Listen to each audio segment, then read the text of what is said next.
I'm Simon Horsfield, an RYA coach, and today I'm going to show you how to set up this boat ready to go sailing. Everything I show you here is on a 2000, however what I'm going to show you can be used on any different sailing dinghy, so the techniques are transferable. All you need to do is consult your class tuning guide and use the top tips that I'm going to show you today. So the first thing we're going to look at is setting the spreaders up. The spreaders create lateral stiffness to the mast. So if you imagine myself, my body as the mast and my arms as the spreaders, the longer I have the spreaders, the stiffer the mast will be. If I shorten the spreaders, the mast will be more flexible, so when the wind hits, it will bend more. If the spreaders are longer, it takes more wind to bend the mast. So therefore, for heavier crews, we have longer spreaders to create a stiffer mast. And if we're lighter, then we reduce the length of the spreaders, which allows the mast to bend. So what we need to do is consult our class tuning guide and get the information for our combined crew weight in order to set the spreaders to the correct length. With the spreader length now set, we're now going to turn our attention to setting the angle.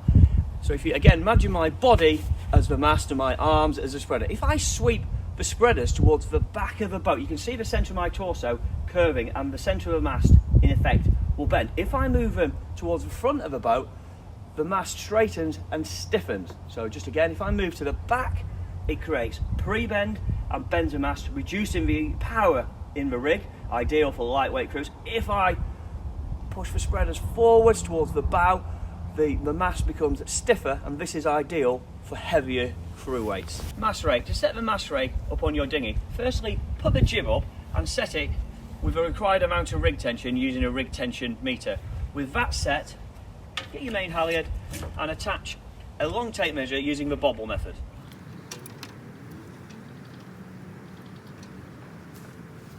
With the tape attached, pull it to the top of the mast.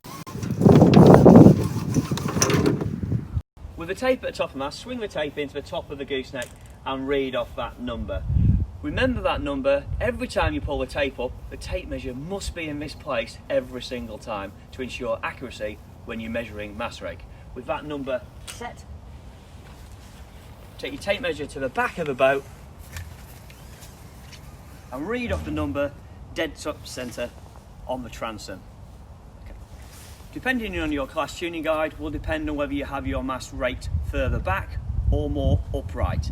If you're heavier, then you will have a straighter mast and therefore the number will be greater. If you're lighter, you rake the mast back, have a reduced number to suit your weight. That information again you find from the class tuning guide.